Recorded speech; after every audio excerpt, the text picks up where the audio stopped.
Friction and friction force. आज मैं discuss करने जा रहा हूं मैकेनिक्स के सबसे स्मार्ट फोर्स को। इस फ्रिक्शन फोर्स को स्मार्ट फोर्स क्यों बोला गया?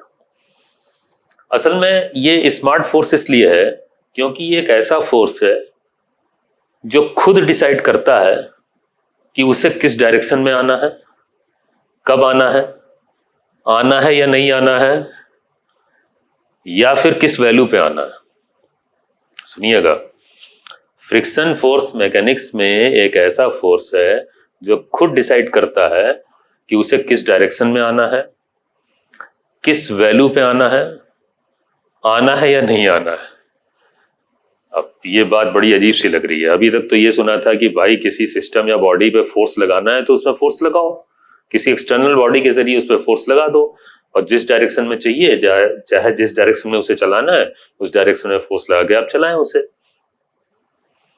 लेकिन फ्रिक्शन फोर्स के विषय में ये कहा जाता है कि वो अपने आप डिसाइड करता ही है। ये कैसे होता होगा? दूसरी बात, जनरली स्टूडेंट्स के दिमाग में फ्रिक्शन के लिए एक बड़ी निगेटिव इमेज बनी हुई है।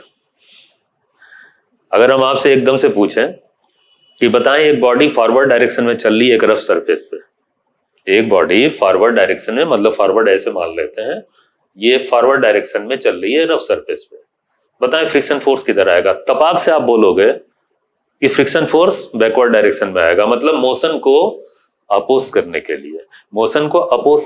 लिए तुरंत आपके दिमाग में आएगा। और ये बोल देते हैं स्टूडेंट्स कि आप ऐसा ही समझते हो। ऐसा जरूरी नहीं है। जो आपके दिमाग में एक चीज बनी हुई है कि फ्रिक्शन फोर्स हमेशा मोशन को अपोज करता है, ऐसा नहीं है। जानते हैं, फ्रिक्शन फोर्स मोशन को अपोज तो कर ही सकता है, सपोर्ट भी करता है जरूरत पड़ने पर। सुनिएगा, फ्रिक्शन फोर्स मोशन को जरूरी नहीं अपोज ही करे, सपोर्ट भी कर सकता है। बल्कि फ्रिक्शन फोर्स का बिहेवियर इतना बेहतर है कि वो मोशन को बैलेंस करने के लिए आता है। आपको शायद मालूम भी ना हो,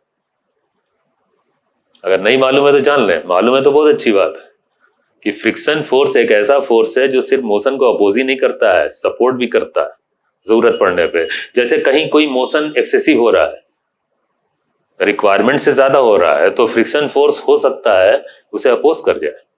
और कहीं किसी बॉडी को मोशन की कमी मिल रही है, उसे सपोर्ट करने वाला कोई फोर्स ना आ रहा हो, तो वहां पे जानते हैं फ्रिक्शन फोर्स उस बॉडी को मोशन देने के लिए उसे सपोर्ट करने लगता है। आप देखेंगे आज ये सब, मैं इस चीज को लॉजिकली प्रूफ करके दिखाऊंगा। तो फ्रिक्शन फोर्स सिर्फ मोशन को अपोज ही नहीं, सपोर्ट भी करता है। ये भी तो स्मार्ट वर्क है। बल्कि कहा जाए कि फ्रिक्शन फोर्स मोशन को बैलेंस करना है तो ये एग्जेगरेट नहीं किया जा रहा है, ये कोई अतिशयोक्ति नहीं है, एग्जेगरेशन नहीं है। फ्रिक्शन फोर्स,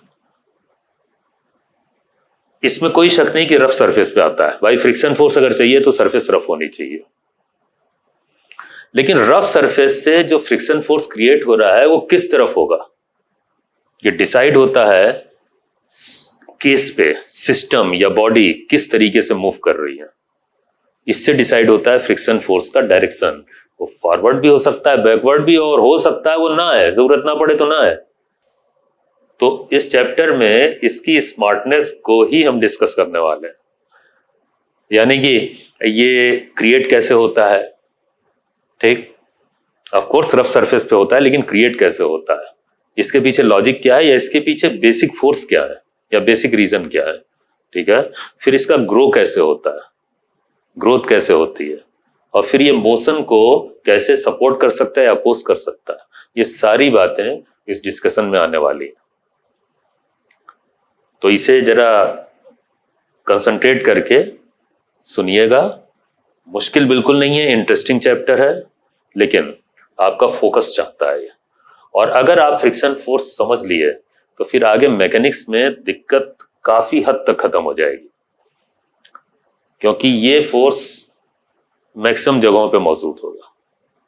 तो अभी तक मैंने फ्रिक्शन फोर्स की स्मार्टनेस के विषय में बताया है। अब चलते हैं इस फ्रिक्शन फोर्स को हम डिस्कस करते हैं कि आता कैसे। ठीक है, देखिए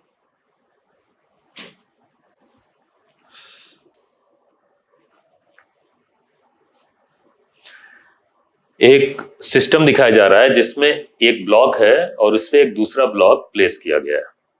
ठीक, ये सरफेस रफ है, ये जो कॉन्टेक्ट सरफेस है दोनों की रफ है, और ये ऊपर वाले ब्लॉक पे एक फोर्स लगा रहा है।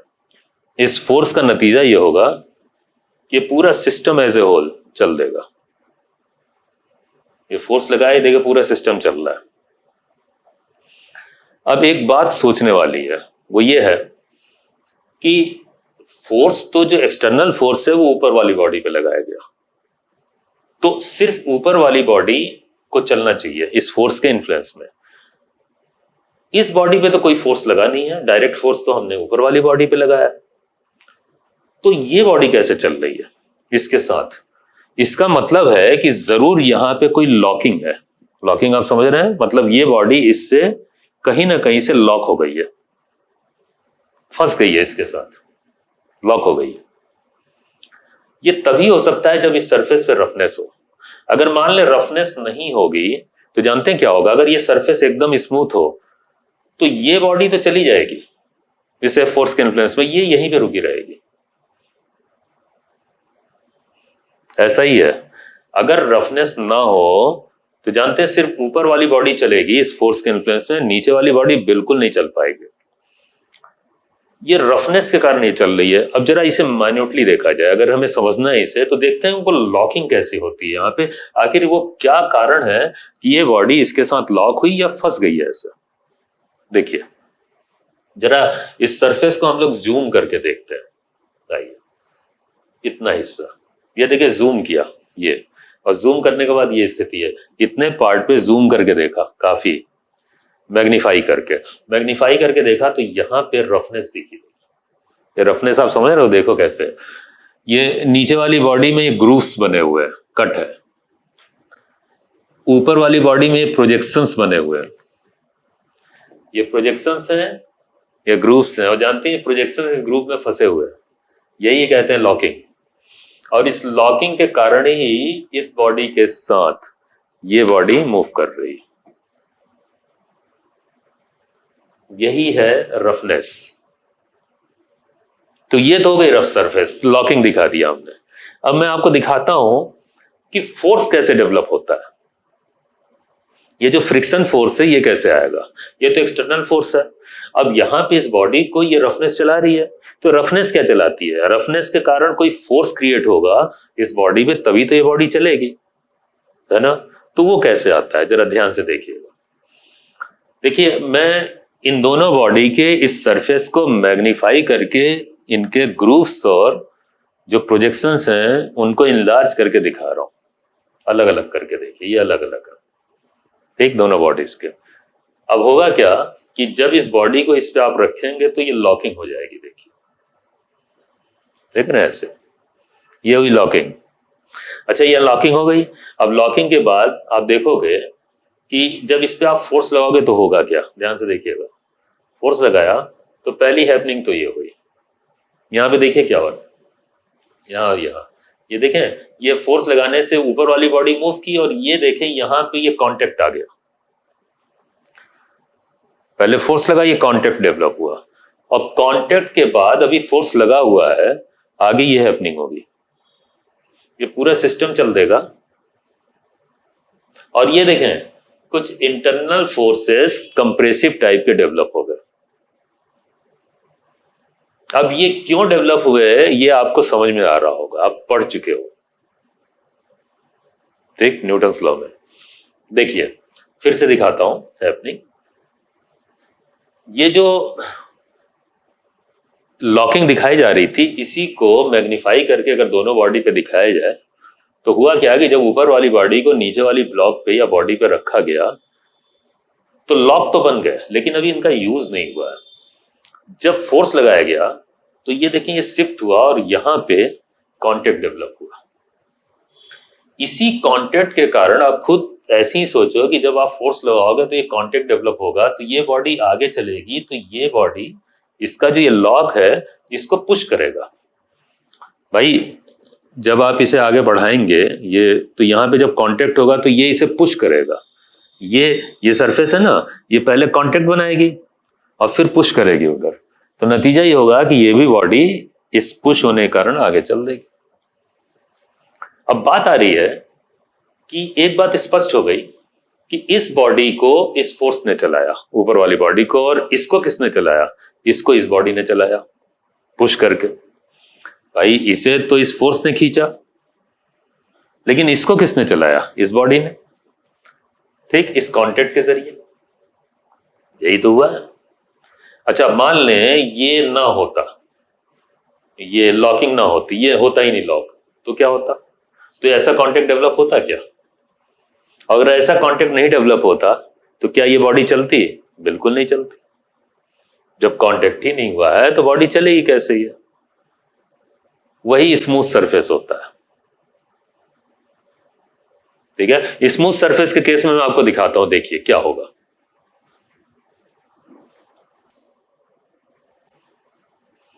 देखिए स्मूथ सरफेस के केस में क्या होगा।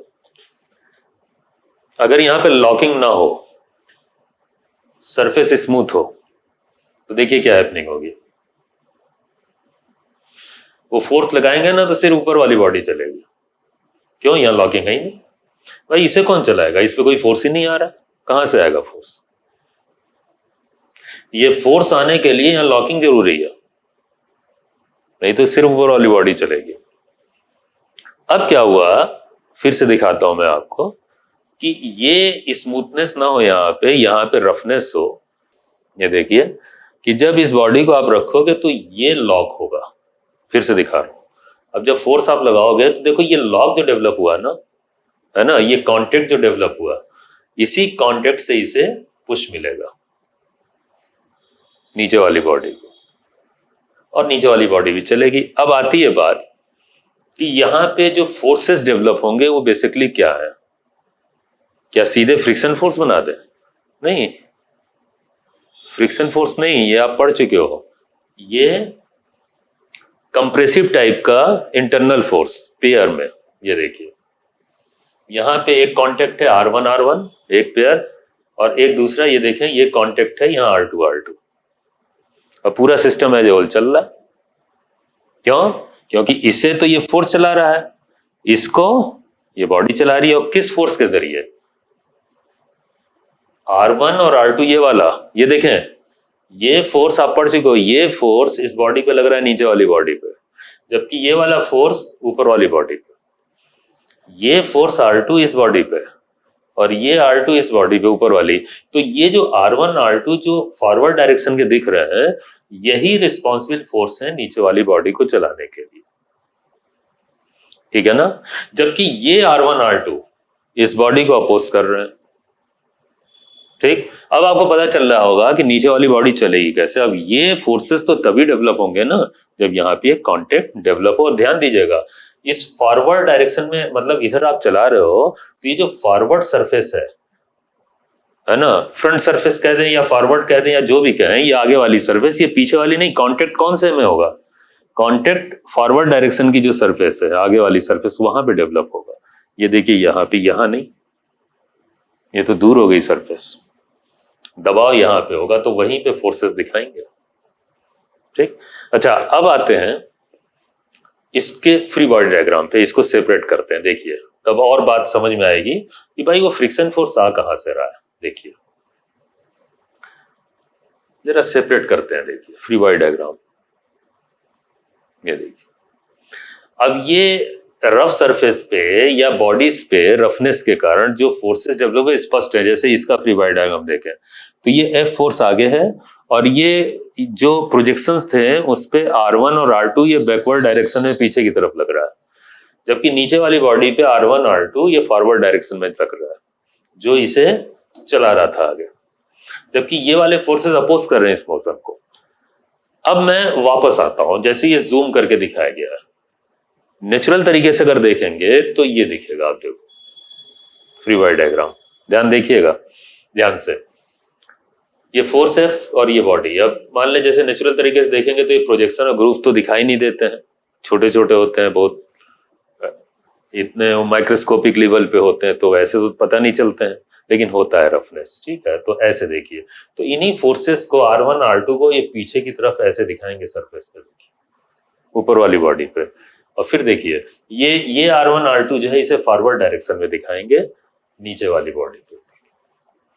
तो कांटेक्ट सरफेस पे यही R फोर्सेस जो है ना, कंप्रेसिव टाइप के इंटरनल फोर्सेस, इनको दिखाया जाता है। अच्छा, अब ये बताएं ये फोर्सेस किस कारण से डेवलप हुए? रफनेस के कारण, जो लॉकिंग हुई, जो प्रोजेक्शन और ग्रूव थे उसके कारण, वो ना होते तो नहीं होता ना।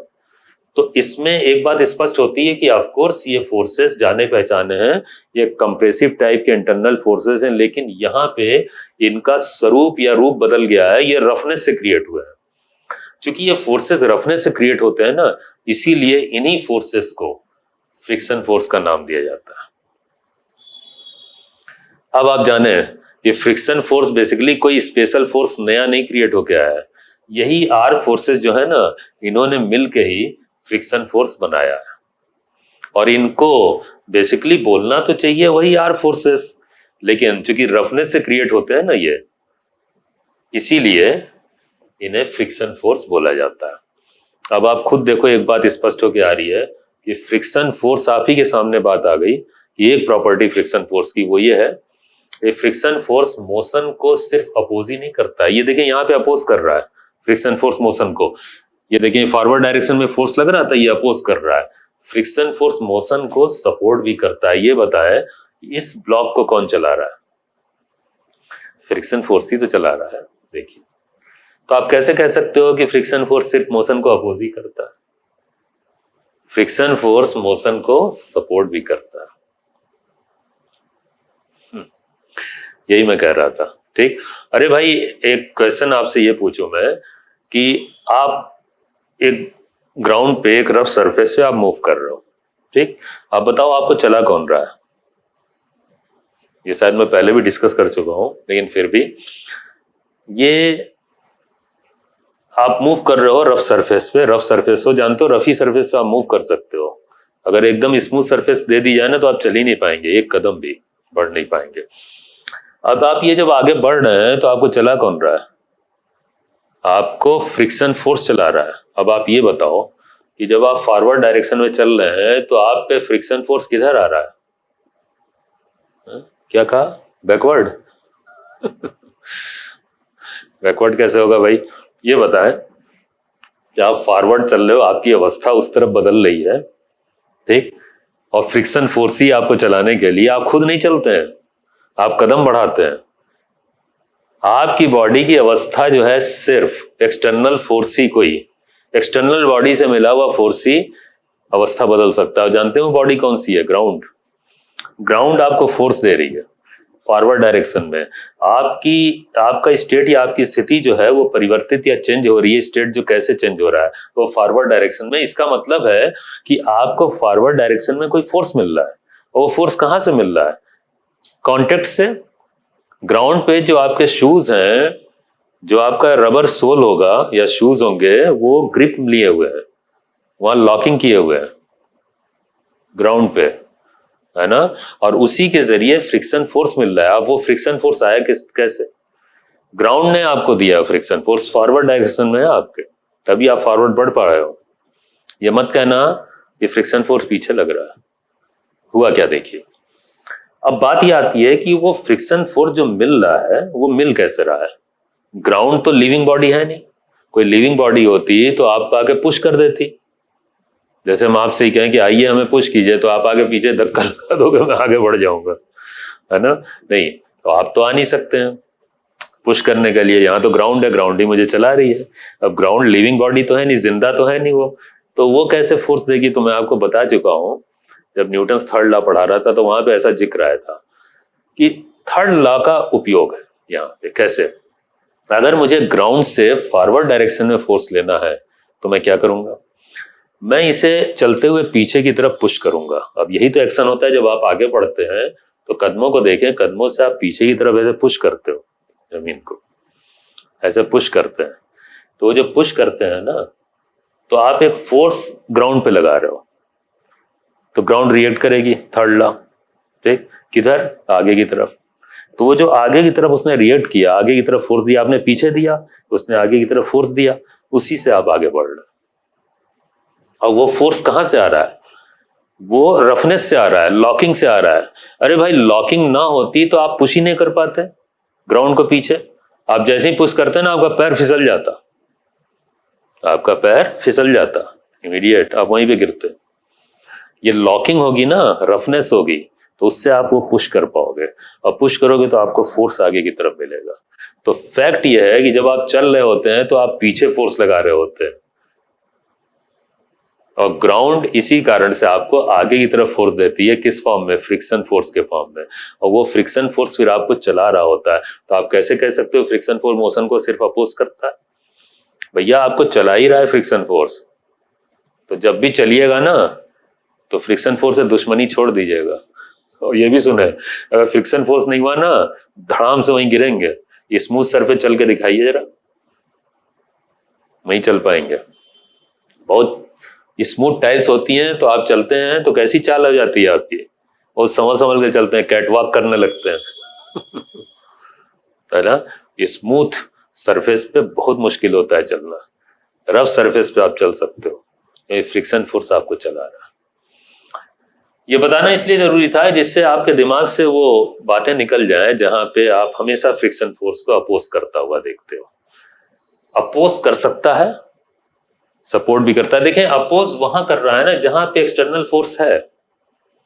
एक इस बॉडी को चलाने के लिए फोर्स है, तो वहीं से इसने अपोज किया है, और शायद यहां से कुछ एनर्जी ली है। आगे जब वर्क एनर्जी पढ़ाएंगे ना, तो उसमें ये भी पता चलेगा कि जो मेन बॉडी होती है जिसपे मेन फोर्स लग रहा होता है, उससे फ्रिक्शन फोर्स एनर्जी लेता है, और वही एनर्जी दूसरी बॉडी पे जिसपे फोर्स नहीं है उसको ट्रांसफर कर देता है, तभी तो ये भी चली, है ना। ऐसा भी है। तो इसीलिए कहते हैं कि फ्रिक्शन फोर्स मोशन को बैलेंस करने का काम करता है।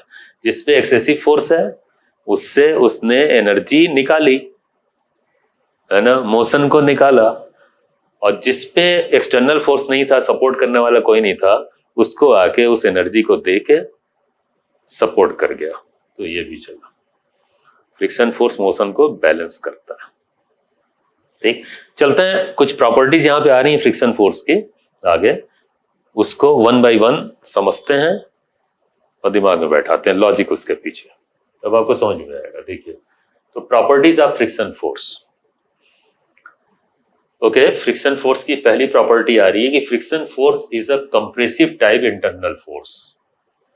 बिल्कुल सही बात है, ये तो समझ गए। ये R1 R2 जो कंप्रेसिव टाइप फ्रिक्शन फोर्स है, इसी से फ्रिक्शन फोर्स, मतलब कंप्रेसिव टाइप इंटरनल फोर्सेस हैं, इन्हीं से फ्रिक्शन फोर्स बना है। ठीक, तो friction force is a compressive type internal force which acts at the contact of rough surfaces. ये बात स्पष्ट हो चुकी है काफी, मैं आपको समझा चुका हूं ये बात। तो रफनेस के कारण क्रिएट होता है आर फोर्स, और इसी आर फोर्स से फ्रिक्शन फोर्स आता है। ठीक, ओके।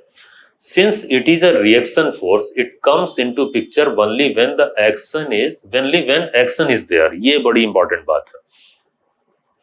आप ये बताओ कि ये जो कांटेक्ट डेवलप हुआ था, ये किस कारण से? इस फोर्स के कारण से। अगर ये फोर्स ना होता तो यहां दबाव नहीं बनता। देखो, ध्यान से देखिए, दबाव नहीं बनता यहां। अरे भाई, ये जो दो सरफेस है, यहां आर फोर्स कब डेवलप होगा? जब ये दबाव बने ऐसे। तो जब आप इधर पुश करते हैं तो यहां दबाव बनता है, तो ये आ रहा था। अगर आप एफ को हटा दो, छोड़ दो, तो जानते हैं आप कांटेक्ट भी रखेंगे ना तो दबाव नहीं बनेगा। आप खुद सोचें कि अगर ये दोनों हाथ जो है मैं जोड़ के ऐसे खड़ा हो जाऊं, खाली कोई दबाव नहीं बन रहा यहाँ पे, है ना। आर नहीं होगा, केवल टच कर देने से आर नहीं होता। ये पुश करेंगे ना, ऐसे एक्सटर्नल फोर्स लगाएंगे इधर से इधर से, तब ये दबाव बनेगा, तब आर डिफाइंड होगा। सिर्फ दो बॉडीज को जोड़ देने से आर नहीं डिफाइंड होता है। पुश करने से एक्शन होगा, दबाव बनेगा, तब आर फोर्स आएगा। तो वही बात है कि ये एक्शन है और ये रिएक्शन। ऐसी टी फोर्स भी होता है, वो टेंशन, तभी तो रिएक्शन फोर्स बोलते हैं। इंटरनल फोर्सेस कौन से? रिएक्शन फोर्स है ये। है ना। टेंशन कब आता है? अब एक स्ट्रिंग है, आप इसे लिए ऐसे रखे हुए हो, लूज है मान लें, तो उसमें कोई टेंशन नहीं है। जब तक उस पर एक्शन नहीं देंगे ना, खींचेंगे नहीं उसे, तब तक वो टॉट नहीं होगी। और वो जब टॉट नहीं होगी तब तक टी फोर्स नहीं आएगा। ये सारा टी और आर फोर्स जो मेन इंटरनल फोर्सेस होते हैं, ये तभी पिक्चर में आते हैं जब एक्शन फोर्स होगा। जैसे मान लें, ये बताएं मैं यहां पे एक रफ सरफेस है, मैं खड़ा हूं ऐसे, क्या फ्रिक्शन फोर्स है? क्या कहा है? फ्रिक्शन फोर्स नहीं है, रफनेस है। Roughness is there, locking is there, लेकिन अभी फ्रिक्शन फोर्स नहीं है। अगर फ्रिक्शन फोर्स हमारी बॉडी पे आ जाएगा तो मैं ऐसे ही चल दूंगा, ऐसे खिसकने लगूंगा। मैं रुका हुआ हूं, इसका मतलब है मेरी बॉडी पे कोई फोर्स नहीं है। जब मेरी अवस्था बदलेगी ना, मैं चलूंगा ऐसे, तो फोर्स आएगा, तभी तो मैं चलूंगा, तभी तो मेरी अवस्था बदलेगी। अभी कोई अवस्था ही नहीं बदल रही है, तो कोई फ्रिक्शन फोर्स नहीं है। ऐसे कैसे मत बोलिए फ्रिक्शन, सिर्फ रफनेस होना फ्रिक्शन फोर्स नहीं होता। एक्शन करेंगे तब आएगा वो। अब एक्ट करें, जैसे चलने की टेंडेंसी क्रिएट करें, चलने की टेंडेंसी करेंगे तो एक्शन किया आपने। एक्ट करेंगे, पीछे की तरफ पुश करेंगे, एक्शन फोर्स लगाया, तो रिएक्शन फोर्स के फॉर्म में फ्रिक्शन फोर्स आया, तो उसने आपको चला दी। समझ रहे हैं आप?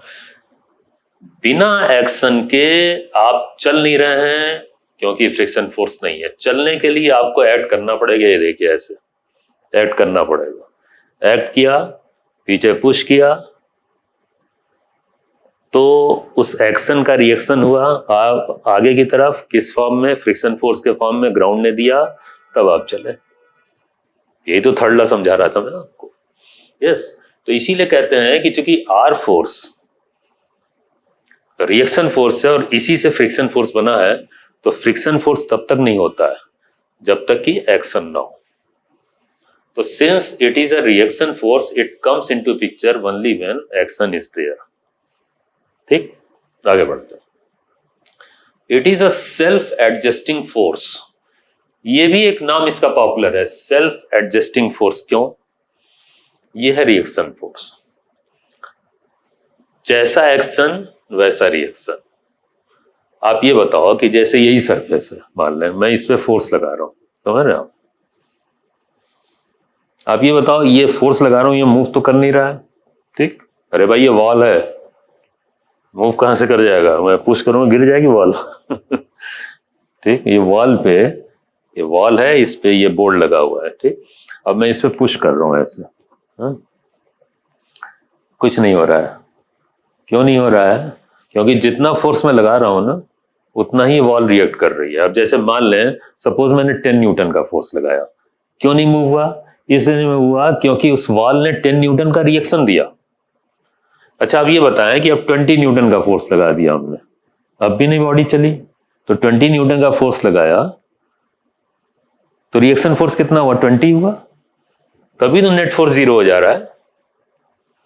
चले यहां पे 100 न्यूटन का फोर्स लगा दिया, अब भी नहीं चला। क्या मतलब है? जितना मैं फोर्स लगा रहा हूं ना, 10 लगाया, वॉल ने 10 न्यूटन से रिएक्ट किया। हमने अगर 20 लगाया तो 20 से रिएक्ट किया, अगर हमने 50 लगाया तो 50 से रिएक्ट किया, हमने 100 लगाया तो वॉल ने 100 न्यूटन से रिएक्ट किया है। मतलब जैसे जैसे एक्शन आप बढ़ा रहे हो, उसी हिसाब से रिएक्शन फोर्स बढ़ रहा है। तो फ्रिक्शन भी तो वही करता है,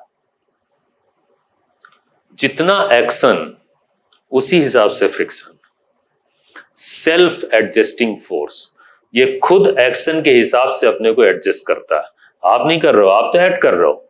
जैसे मान ले आप धीमे चलते हो, ठीक, तो जानते हैं फ्रिक्शन फोर्स कम आएगा क्योंकि आपको धीमे चलाना है। आप क्या करते हैं? आप जो है कम फोर्स लगाते हो।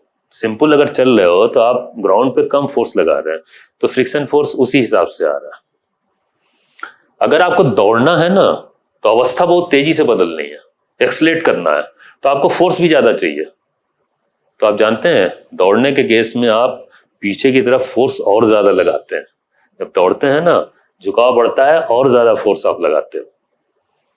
अगर आप और ज्यादा फोर्स लगा रहे हैं तो और ज्यादा फ्रिक्शन फोर्स आ रहा है। अगर आप पीछे तरफ 10 न्यूटन लगा रहे हैं तो 10 देगा, और 100 न्यूटन लगाएंगे ना तो 100 न्यूटन का फोर्स मिलेगा आपको, सेल्फ एडजस्टिंग फोर्स।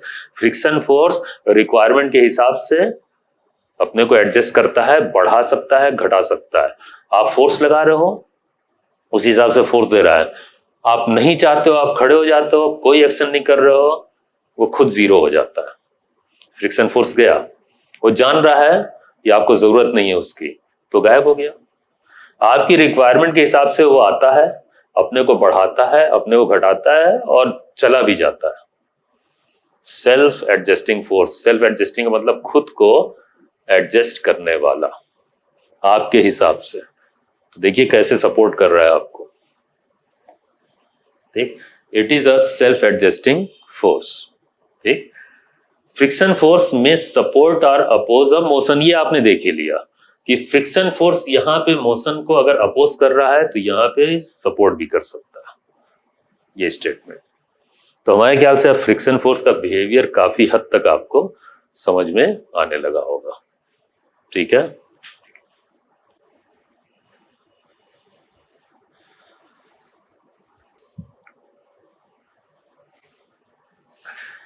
अभी तक तो आपने ये देखा कि फ्रिक्शन फोर्स किस तरीके से आता है और कैसे मोशन पे एक्ट करता है, यानी कि वो सपोर्ट भी कर सकता है, अपोज भी कर सकता है, और सेल्फ एडजस्टिंग होता है।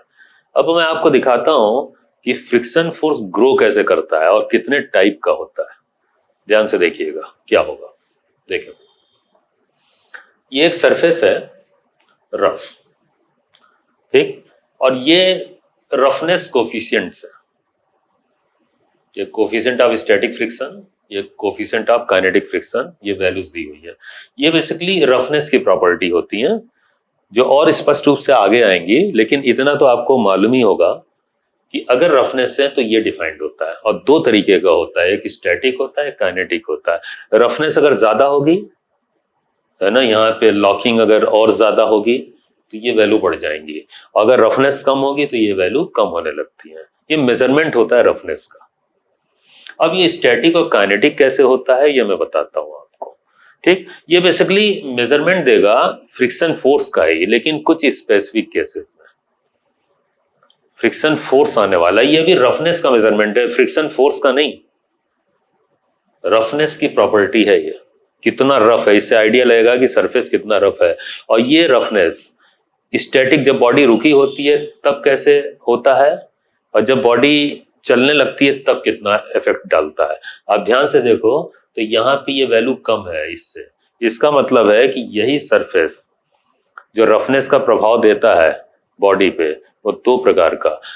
अगर बॉडी इस सरफेस पे रुकी होगी तो रफनेस का प्रभाव ज्यादा होगा, और अगर वही बॉडी मूव कर रही होगी इसी सरफेस पे तो रफनेस का प्रभाव कम हो जाता है। ऐसा होता है, देखिए कम वैल्यू है। ये आपको आगे मैं बताता चलूंगा कैसे होगा, लेकिन फिलहाल अभी देखें फ्रिक्शन फोर्स आता कैसे है। ये तो आपने देख लिया था, लेकिन एक्शन फोर्स का क्या प्रभाव होता है फ्रिक्शन फोर्स पे, ये देखिए। ये जैसे ही एक्शन फोर्स यहां पे लगाएंगे फ्रिक्शन फोर्स डेवलप हो जाएगा। आप जानते हो इसलिए क्योंकि अभी अभी आपने पढ़ा है कि एक्शन के बिना फ्रिक्शन फोर्स नहीं होगा। अभी देखिए कोई फोर्स नहीं है तो कोई फ्रिक्शन फोर्स नहीं है, सरफेस को रफ होने दें, फ्रिक्शन फोर्स यहाँ पे नहीं है। जब एक्शन होगा ना तब फ्रिक्शन फोर्स आएगा। अब आती बात इस फ्रिक्शन फोर्स के वैल्यू की, ठीक है। चलिए दिखाते हैं आपको step by step in values को, जरा देखें कि मान लो बात ये उठती है कि हमने इस बॉडी पे एक 10 न्यूटन का फोर्स लगाया, ठीक, बॉडी चली नहीं। भाई लगता तो ऐसी है कि इस बॉडी पे हम ये फोर्स लगाएंगे तो बॉडी मूव करेगी, कोई जरूरी थोड़ी मूव करे, सरफेस रफ है, रफ सरफेस में यहाँ लॉकिंग होती है। कोई अब 100 kg का भारी बॉक्स है, यहाँ बॉक्स एक रखा हुआ है मान लो 100 kg का, आप छोटा सा फोर्स लगाते हो तो कहाँ चल पाएगी बॉडी, आप खींच रहे 10 न्यूटन के फोर्स से नहीं चलेगी। कोई बड़ा फोर्स लगाएंगे तो चल सकती है, भाई फोर्स तो लगाना पड़ेगा ना, रफ सरफेस के कारण होता है ऐसा, लॉकिंग होती है। और भारी बॉडी है 100 kg की, 100 kg की रखी हुई, उस पर लॉकिंग है। तो ये बताएं कि न्यूटन्स लॉ के मुताबिक आपने फोर्स लगाया और बॉडी मूव नहीं की, यानी कि बॉडी स्टैटिक कंडीशन में है, रुकी हुई है, नो मोशन। ठीक, मोशन है नहीं, तो क्या इस पे नेट फोर्स 10 न्यूटन लिखेंगे? कौन सा लॉ होल्ड कर रहा है यहां पे?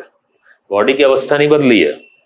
अगर बॉडी की अवस्था नहीं बदली है भाई, तो फोर्स होते हुए भी नहीं है, फोर्स होते हुए भी नहीं है। एक तो ये केस था कि चले फोर्स दिख नहीं रहा है, कुछ नहीं है, तो बॉडी रुकी हुई है, बिल्कुल सही बात है, फर्स्ट लॉ।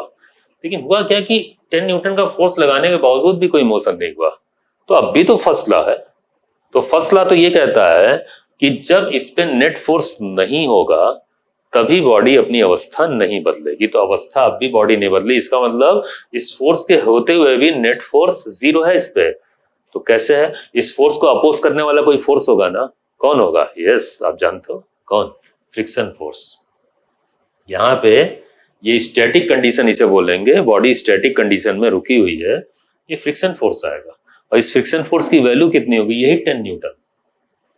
तभी तो नेट फोर्स क्या हुआ इस पे? 0 हुआ, और बॉडी मोशन में नहीं है, स्टैटिक कंडीशन है, first law, Newton's first law. Okay, चलिए, फ्रिक्शन फोर्स कितना? 10 न्यूटन। मान लें इस फोर्स को बढ़ाते हैं 100 न्यूटन, और अभी भी बॉडी नहीं चलती है, 100 न्यूटन पे भी नहीं चली। अब आप ये बताओ फ्रिक्शन फोर्स कितना हो गया होगा? अब की बार फ्रिक्शन फोर्स अब भी स्टैटिक कंडीशन है, यहां पे देखें, फ्रिक्शन फोर्स 100 न्यूटन हो गया। आप देख रहे हो कैसे फ्रिक्शन फोर्स इस एक्शन फोर्स के हिसाब से एडजस्ट कर रहा है। पहले इस पे 10 न्यूटन था, तो 10 न्यूटन आया, ये बॉडी को मूव नहीं होने दिया। फिर 100 न्यूटन हुआ तो फिर ये 100 न्यूटन ही आ गया। ठीक, चले और फोर्स बढ़ाते हैं। मान लें इस फोर्स को 400 न्यूटन कर दिया एकदम से, फिर भी देखा कि कोई मोशन नहीं हुआ। हाँ, ऐसा हो सकता है। 100 न्यूटन, अब भी कंडीशन स्टैटिक है, तो फ्रिक्शन फोर्स 400 न्यूटन। अब देख रहे हो सेल्फ एडजस्टिंग फोर्स। अभी यही फोर्स आप हटा देंगे ना, तो फ्रिक्शन फोर्स हट जाएगा, और लाएंगे इसे तो फ्रिक्शन फोर्स उस हिसाब से आ जाएगा। जब आपने देखा 10 न्यूटन लगाया यहां पे, तो फ्रिक्शन फोर्स 10 न्यूटन हो गया, फिर 100 लगाया तो 100 न्यूटन हो गया, 400 लगाया तो 400 न्यूटन हो गया। अभी हटा लेंगे तो गायब हो जाएगा। नो एक्शन, नो फ्रिक्शन, मतलब no friction force, self adjusting force. Okay, अब ऐसा लग रहा है क्या यार बॉडी चलेगी नहीं क्या?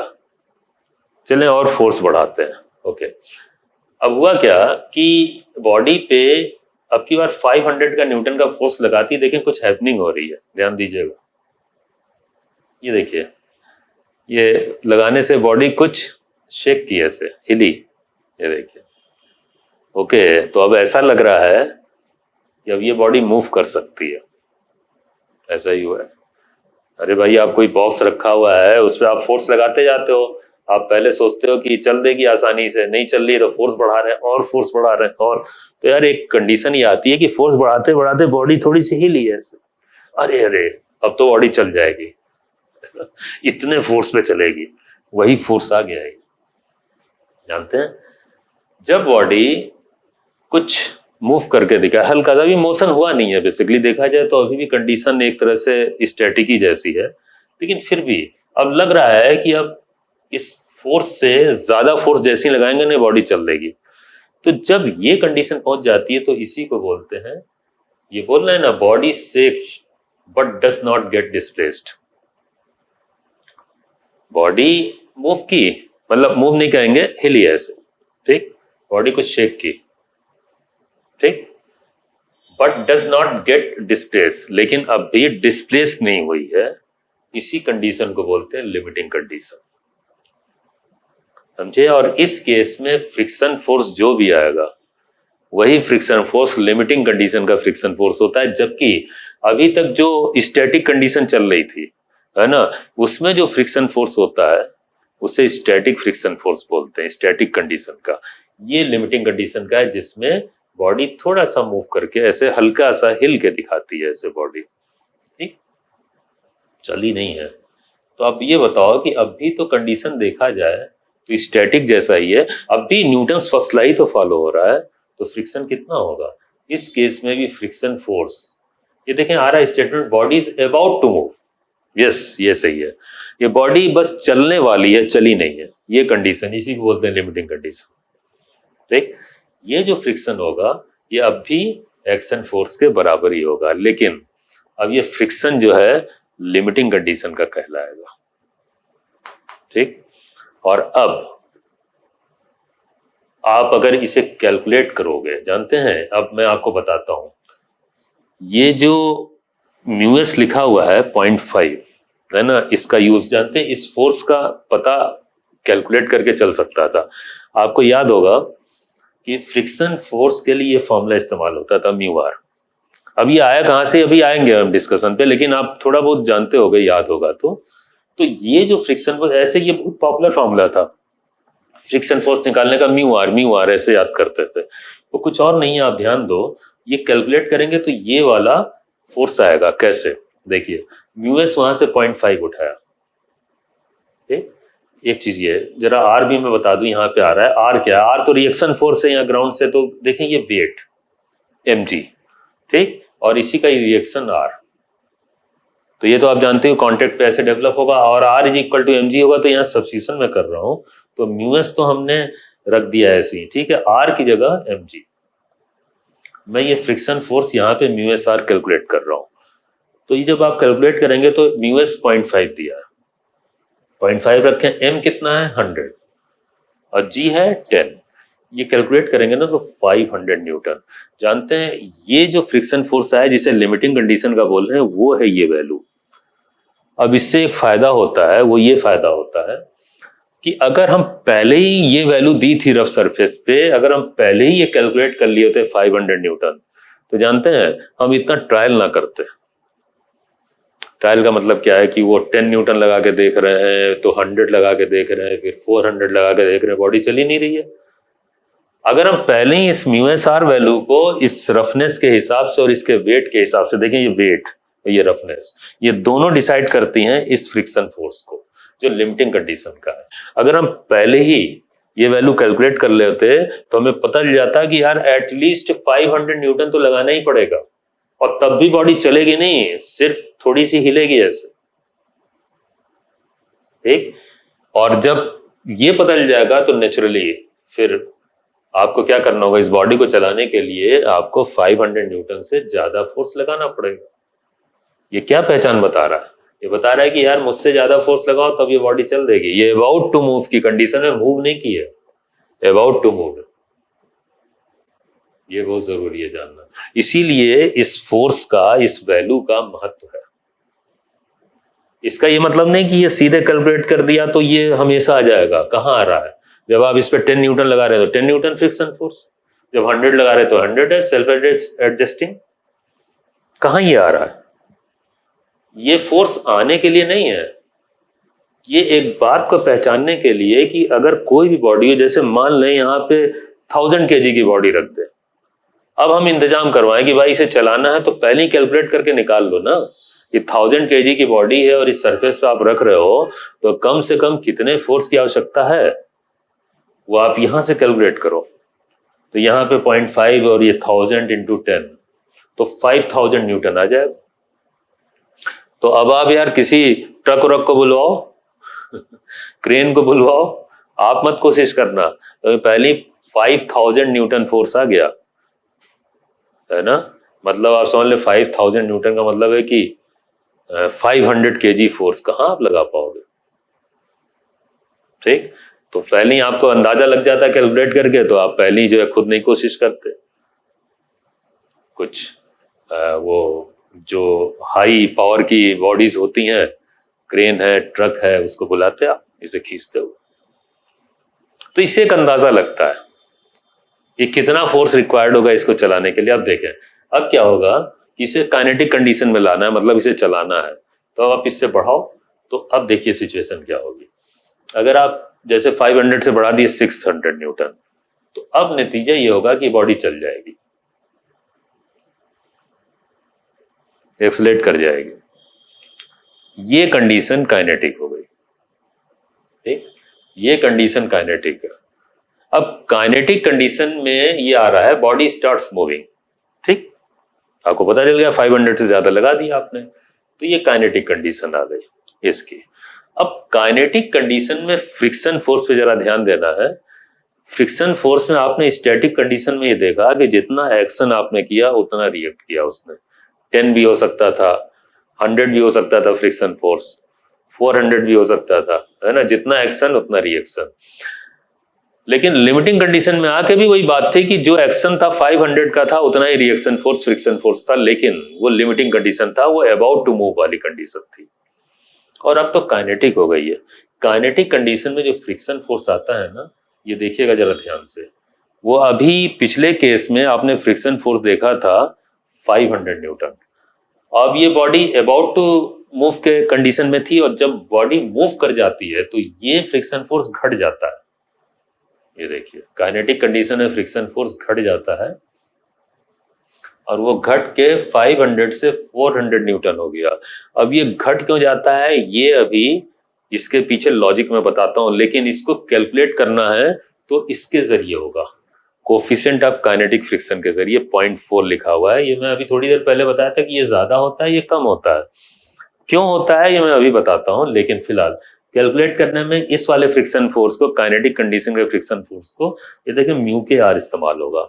और आर और एम जी तो आप जानती हो, एम जी से आर आ रहा है, आप आर की जगह एम जी रख दीजिए और कैलकुलेट कीजिए। Mu K is 0.4, M is 100 and G is 10। ये जब आप कैलकुलेट करेंगे तो ये देखिए 400 न्यूटन। तो अब आप समझ चुके हो कि इसका इस्तेमाल किस लिए होगा और इसका कब होगा। ये तब इस्तेमाल होता है जब आपको पता लगाना है लिमिटिंग कंडीशन का फ्रिक्शन फोर्स, यानी कि उस बाउंड्री का पता लगाना है, उस फोर्स का जिससे ऊपर फोर्स आप लगाओगे तो बॉडी चलेगी। वो लिमिटिंग कंडीशन का फ्रिक्शन फोर्स निकालने के लिए होता है ना। और जब बॉडी चल देती है तो ये काम आता है काइनेटिक कंडीशन के फ्रिक्शन फोर्स को निकालने के लिए। ठीक, अब मैं ये भी बता दूं कि क्यों काइनेटिक कंडीशन का फ्रिक्शन फोर्स कम होता है स्टैटिक से। उसका रीजन है कि अभी आपने देखा था लॉकिंग, ये जो लॉकिंग जैसे कह रहा था मैं कि वो बता रहा था मैं कि ये ग्रूव्स है, ठीक, और ये प्रोजेक्शंस है। तो ऊपर वाली बॉडी और ये नीचे जो सरफेस है इसमें ये लॉकिंग हो गई है, ये लॉकिंग ऐसे दिखा रहा था ये लॉकिंग। अब होता क्या है कि ये लॉकिंग जितनी अच्छी होगी उतना ही ज्यादा फ्रिक्शन फोर्स होगा। लॉकिंग दो कंडीशन में कम हो सकती है, एक तो ये वेट कम हो बॉडी का, तो लॉकिंग पूरी नहीं, भाई वेट जितना होगा ऊपर वाली बॉडी का उतनी ही ज्यादा लॉकिंग होगी, उतना ही ज्यादा फ्रिक्शन फोर्स आता है। देखिए फ्रिक्शन फोर्स एमजी पे डिपेंडेंट है, वेट पे, तो उतनी अच्छी लॉकिंग होगी। और दूसरी बात ये होती है कि अगर मान ले चलिए वेट ज्यादा है या कम है उससे मतलब ना रखे, अगर ये बॉडी चलती फिरती रहे इस सरफेस पे तो जानते हैं इस लॉक को डेवलप होने का मौका नहीं मिलता। ये लॉक जो डेवलप होते हैं ये ज्यादा बेहतर डेवलप होते हैं जब बॉडी ऊपर वाली स्टैटिक कंडीशन में पूरा लॉक करने का मौका मिलता है। लेकिन ये बॉडी अगर चलती हुई आ रही है वैसे तो पूरे लॉक नहीं डेवलप हो पाते। ये लॉक तब डेवलप होते हैं बेहतर जब बॉडी रुक जाए, रुकेगी ना तो मौका मिलेगा लॉक को डेवलप होने का। चलते फिरते कंडीशन में पूरा लॉक डेवलप ही नहीं हो पाता, इसीलिए अरे भाई चलती ही निकल गई बॉडी, लॉक डेवलप होने का पूरा मौका ही नहीं मिला। तो रफनेस मिली, लॉकिंग हुई लेकिन थोड़ी सी हुई, नतीजा ये हुआ कि ये प्रभाव फ्रिक्शन का इससे कम हो गया। ये इसके पीछे लॉजिक। काइनेटिक फ्रिक्शन के विषय में एक खास बात और बताऊं, वो ये है कि आपने देखा कि इस पे जब 600 न्यूटन यानी कि 500 न्यूटन से ज्यादा फोर्स लगा, 500 न्यूटन अभी अभी आपने देखा था लिमिटिंग कंडीशन का फ्रिक्शन फोर्स, उससे ज्यादा अगर फोर्स आपने लगाया तो बॉडी मूव कर गई। और नतीजा ये हुआ कि उस पे अब जो फ्रिक्शन आया वो 500 न्यूटन से घट के 400 हो गया, क्योंकि वो काइनेटिक कंडीशन का हो गया। अब जब काइनेटिक कंडीशन का फ्रिक्शन फोर्स एक बार आ जाता है तो एक खास बात होती है उसमें कि वो कांस्टेंट हो जाता है। कांस्टेंट का मतलब ये है कि अब ये नहीं बदलेगा जब तक बॉडी चलती रहेगी। जैसे जैसे मान लें अभी 600 न्यूटन पे बॉडी को आपने चलते हुए देखा था, ऐसे ये देखिए, मैं यही तो किया था कि ये 500 न्यूटन पे भाई कंडीशन लिमिटिंग हो गई थी, और जब लिमिटिंग कंडीशन के बाद जब ये फोर्स इस पे बढ़ाया गया 600 न्यूटन, तो ये बॉडी मूव कर गई। ठीक, कंडीशन काइनेटिक हो गया, यही तो देखा था हम लोगों ने। और ये काइनेटिक कंडीशन का फ्रिक्शन फोर्स 500 न्यूटन से घट के 400 न्यूटन इसलिए रह गया था क्योंकि अब म्यू के इसे गवर्न कर रहा था, मतलब अब इफेक्टिव कोफिशिएंट जो है वो म्यू के होगा 0.4, वो अभी अभी बताया था हमने आपको। तो उसी से वैल्यू जो निकल के आई थी ये म्यू के आर से, वो 400 न्यूटन आ रही थी। अब ये जो काइनेटिक कंडीशन का फ्रिक्शन फोर्स है, अब इसके बाद आप बॉडी को कोई भी फोर्स दोगे ना, अब ये फ्रिक्शन फोर्स नहीं बदलता है।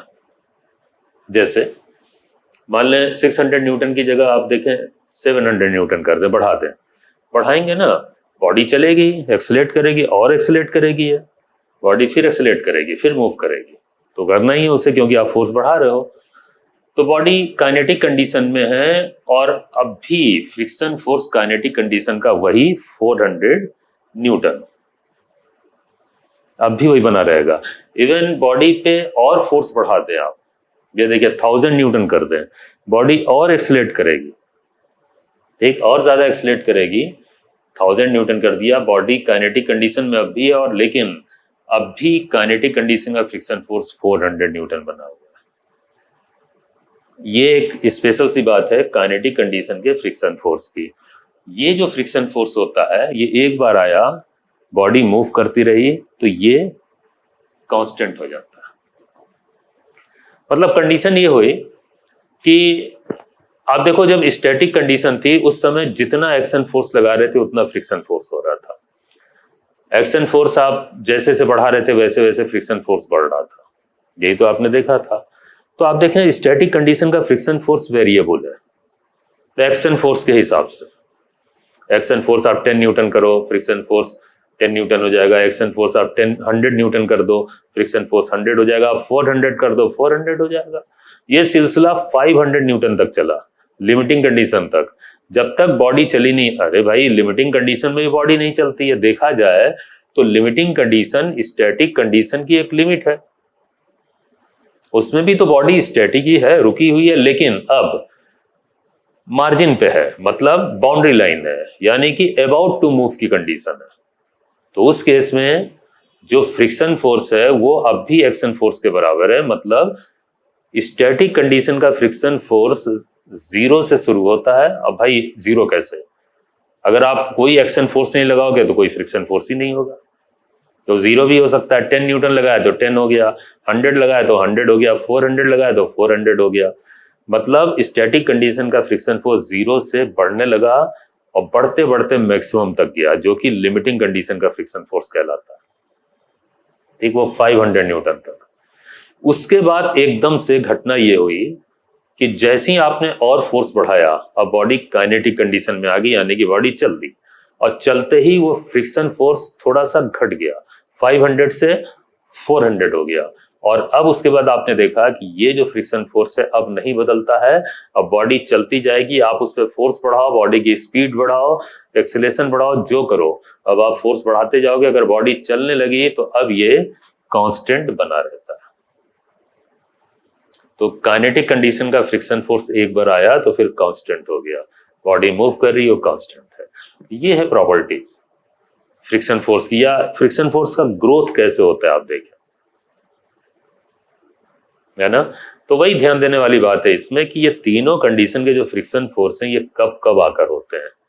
ठीक है, अच्छा, अब इसी बात को हम लोग थोड़ा सा और फॉर्मल तरीके से लेके चलते हैं। देखिए कैसे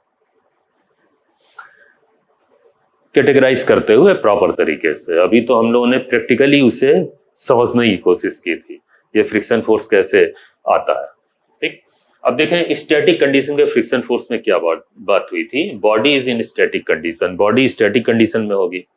ठीक है, और देखें इस केस में अब इस बॉडी पे मान ले कोई फोर्स F लग रहा है, तो आप जानते हो कि जब ये एक्शन फोर्स लगेगा तो ये फ्रिक्शन डेवलप होगा, बिना एक्शन के फ्रिक्शन नहीं डेवलप होता। और ध्यान दीजिएगा, अब की बार इसे लिख रहा हूं मैं FRS, स्टैटिक कंडीशन को दिखाने के लिए, स्टैटिक के लिए S, तो स्टैटिक कंडीशन का फ्रिक्शन फोर्स है। और ये कैसे डेवलप होता है देखिएगा, एक्सेलरेशन 0 मतलब बॉडी पे नेट फोर्स 0, कंडीशन स्टैटिक है, बॉडी रुकी हुई है।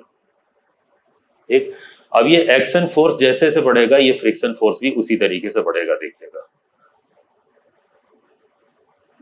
समझ रहे हैं ना, ये हैपनिंग होती है। जैसे जैसे एक्शन फोर्स बढ़ेगा वैसे वैसे फ्रिक्शन फोर्स स्टैटिक कंडीशन का बढ़ेगा, ये हैपनिंग।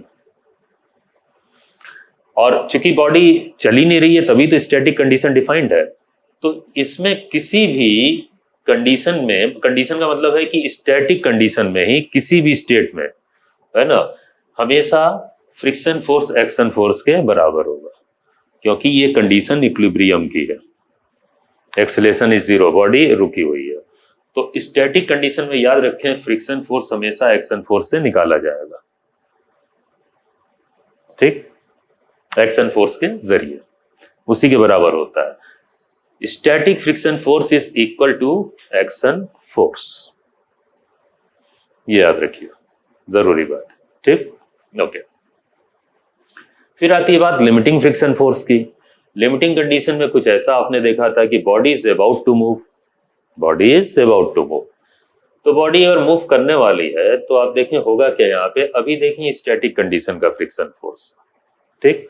चले फोर्स को बढ़ाते हैं, फोर्स बढ़ाएंगे, अभी एक्सेलरेशन 0 है, चले कंडीशन स्टैटिक है इसीलिए एक्सेलरेशन 0, ये देखिए फोर्स बढ़ा रहे, एक चीज हुई, एक हैपनिंग देखें, ये देखिए स्टैटिक कंडीशन अभी चल रहा है, ये जो जर्क आया, ये जो बॉडी ऐसे शेक की है ना, ये देखिए इसने बता दिया कि कंडीशन लिमिटिंग पहुंच गई, यानी कि बॉडी अब मूव करने के कंडीशन में है। और जरा यहाँ फ्रिक्शन फोर्स पे देखिए क्या हुआ है, हैपनिंग, ये स्टैटिक डिफाइंड है, डिफाइंड हो रहा है, डिफाइंड जैसी जर्क हुआ, अब जो कंडीशन में, इस कंडीशन में जो फ्रिक्शन फोर्स हुआ, ये लिमिटिंग कंडीशन का फ्रिक्शन फोर्स है। और इसे मैक्सिमम क्यों लिखा गया है, स्पष्ट है कि जितने भी कंडीशंस आकर हुई उसमें सबसे ज्यादा फ्रिक्शन फोर्स लिमिटिंग कंडीशन में ही होता है ना। वो एग्जांपल याद है ना जो हम लोग कर रहे थे, उसमें 500 न्यूटन जो आया है ना, वो 500 न्यूटन वो मैक्सिमम वैल्यू था।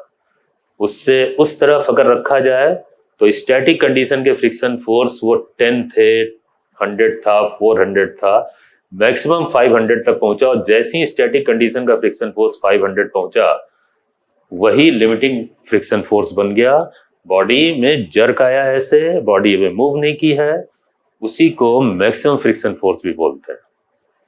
तो याद रखिएगा, ये मैक्सिमम किसका है, ये स्टैटिक कंडीशन का ही मैक्सिमम फ्रिक्शन फोर्स है। अभी तो कंडीशन देखा जाए स्टैटिक ही है, बॉडी जब तक ना चले, लेकिन ये स्टैटिक कंडीशन का लिमिट है, बाउंड्री लाइन है। अब इसके बाद कौन सी कंडीशन आनी है, काइनेटिक, क्योंकि बॉडी चल देगी, अभी भी स्टैटिक है। तो वही कहते हैं कि maximum friction force static condition का जो होता है वही लिमिटिंग फ्रिक्शन फोर्स होता है। दिमाग में रखिएगा, एक तो लिमिटिंग कंडीशन का फ्रिक्शन फोर्स मैक्सिमम होता है सारे फ्रिक्शन फोर्स में, और दूसरी बात ये ध्यान रखिएगा, ये लिमिटिंग कंडीशन का फ्रिक्शन फोर्स जो मैक्सिमम है, ये किसका मैक्सिमम है, ये स्टैटिक का ही मैक्सिमम वैल्यू है, जो लिमिटिंग कहला गया, मतलब लिमिटिंग कहा गया जिसे, ठीक। तो आप देखो यहाँ पे बात यही स्टेटमेंट आ रही कि limiting friction force is maximum static friction force. ध्यान रखिएगा, स्टैटिक कंडीशन का जो मैक्सिमम फ्रिक्शन फोर्स होता है वही लिमिटिंग फ्रिक्शन फोर्स होता है।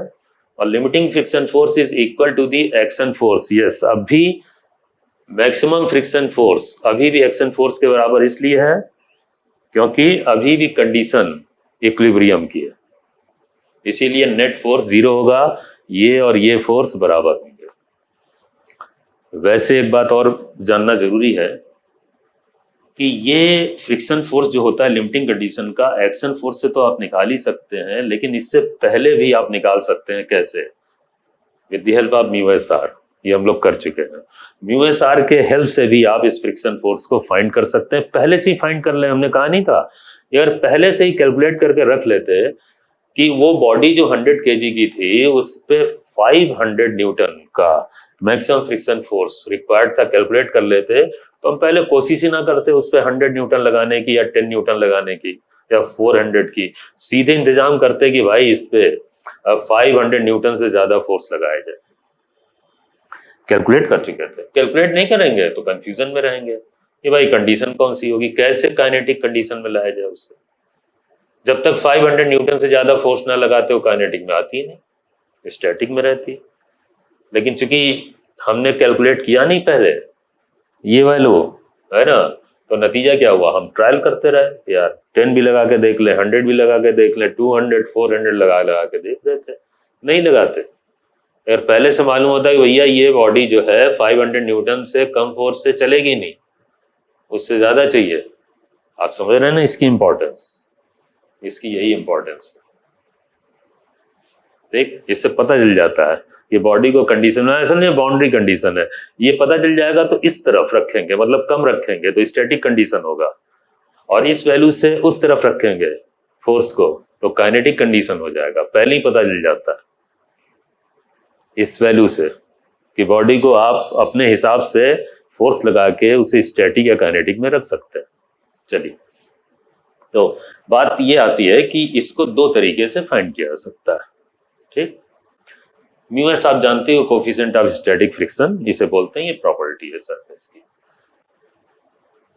Range of static friction force, अब देखें स्टैटिक फ्रिक्शन फोर्स की रेंज अगर पूछी जाए, एग्जामिनर पूछ ले आपसे, तो बहुत स्पष्ट है कि स्टैटिक कंडीशन का फ्रिक्शन फोर्स 0 भी हो सकता है और ये बढ़ के मैक्सिमम म्यू एस आर हो जाएगा। क्यों? आप कोई एक्शन ना करो, फ्रिक्शन फोर्स आएगा ही नहीं, 0 हो गया, बॉडी रुकी हुई है। आप 10 न्यूटन लगाएंगे तो 10 आ जाएगा फ्रिक्शन फोर्स, 100 लगाएंगे तो 100 आ जाएगा, 400 लगाएंगे तो 400 आ जाएगा, मैक्सिमम 500 लगाए तो 500 आ गया। ये देखिए ये वाला। इसके बाद नहीं, इसके बाद अगर आप इससे ज्यादा रखेंगे तो कंडीशन फिर स्टैटिक नहीं रहेगी, फिर तो काइनेटिक हो जाएगी। इसीलिए स्टैटिक कंडीशन के फ्रिक्शन फोर्स की ये रेंज कहलाती है, मैक्सिमम वैल्यू कहलाती है। लिमिटिंग कंडीशन का फ्रिक्शन फोर्स इसी का मैक्सिमम वैल्यू होता है और मिनिमम 0 भी हो सकता है, तो ये रेंज है। This force is static friction force may be greater than or equal to 0 और less than or equal to mu s R, ये रेंज है। इसीलिए कहते हैं ये वेरिएबल होता है, वेरी करता रहता है, इसीलिए इस पे क्वेश्चंस बनते हैं, ठीक। इसके बाद की बात आई थी काइनेटिक फ्रिक्शन फोर्स की। उसमें आपने देखा कि बॉडी जो है इस मूव करना स्टार्ट कर देती, मतलब मूविंग कंडीशन में आ जाती है, स्टार्ट्स मूविंग। तो उसमें क्या हुआ था, उससे पूरा देखें पिक्चर इसमें हैपनिंग। शुरुआत ऐसे होती है कि ये अभी स्टैटिक कंडीशन का फ्रिक्शन फोर्स, अब इस फोर्स को जब बढ़ाएंगे तो बढ़ते बढ़ते लिमिटिंग कंडीशन भी आएगी और फिर उसके बाद और बढ़ाएंगे तो काइनेटिक भी। तो सब देखें यहाँ पे क्या हो रहा है, तो इसमें ये देखें ये अभी स्टैटिक चल रहा है, फिर ये जर्क जो आया ये लिमिटिंग पे पहुंचा है इसे। तो जब तक स्टैटिक है तब तक ये एफआरएस है, और जब जर्क हो गया तो ये एफआर मैक्सिमम हो गया, ठीक।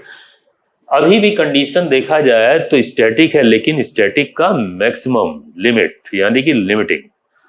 लेकिन इसके बाद फिर से मैं दिखाता हूं, ये स्टैटिक चल रहा है और जर्क आने के बाद ये देखें बदल के ये एफआर मैक्सिमम हो गया, ये लिमिटिंग हो गया। और इसके बाद फोर्स को आप बढ़ाओगे तो क्या होगा, देखिएगा जरा ध्यान से, अगर फोर्स बढ़ा रहे, ये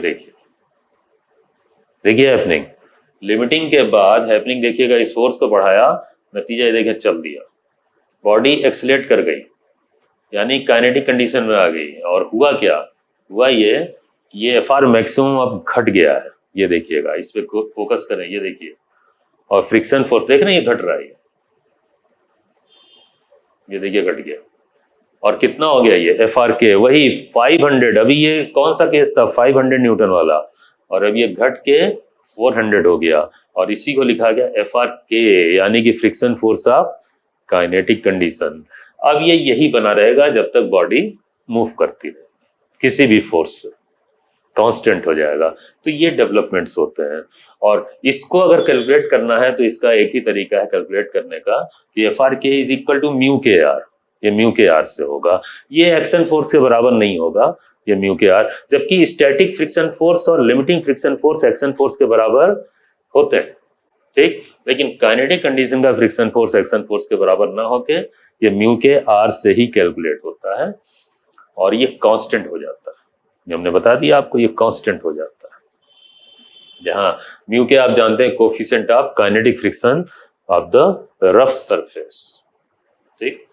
और ये देखिए, ये भी आपको बता चुके हैं कि ये जो काइनेटिक कंडीशन का कोफिशिएंट ऑफ फ्रिक्शन होता है ये स्टैटिक से कम होता है। कारण आप जानते हो कि मूविंग कंडीशन में लॉकिंग प्रॉपर डेवलप नहीं हो पाती है, ठीक है, प्रॉपर लॉकिंग नहीं हो पाती, इसलिए ऐसा होता है। इसीलिए ये फ्रिक्शन फोर्स, काइनेटिक कंडीशन का फ्रिक्शन फोर्स एफआर मैक्सिमम से कम ही होगा, ठीक। ये ध्यान देना है। कभी कभी ऐसा होता है, हमने देखा है एग्जामिनर जो है कभी ये दोनों कोफिशिएंट को ना डिफाइन करके सिर्फ एक कोफिशिएंट दे देता है। जैसे म्यू वैल्यू दे दिया, म्यू इज 0.5 सपोज। अब सिर्फ अगर म्यू डिफाइन कर देंगे तो फिर आपको मजबूरन जो है दोनों को सेम लेना पड़ेगा। मतलब वो ये कंसिडरेशन में लेके चलता है एग्जामिनर कि ये दोनों सेम हो गए। वैसे भी डिफरेंस बहुत स्लाइट होता है, थोड़ा सा डिफरेंस होता है, तो कभी कभी इसे बराबर ले लेते हैं। लेकिन जहां वेल डिफाइंड हो वहां पे नहीं, है ना। जहां डिफाइंड नहीं होगा, एक ही कोफिशिएंट डिफाइंड है, तो फिर आप उसे काइनेटिक और स्टैटिक दोनों ले सकते हैं, ठीक। वहीं पे लीजिएगा, अदरवाइज ये अलग अलग होता है, ठीक है।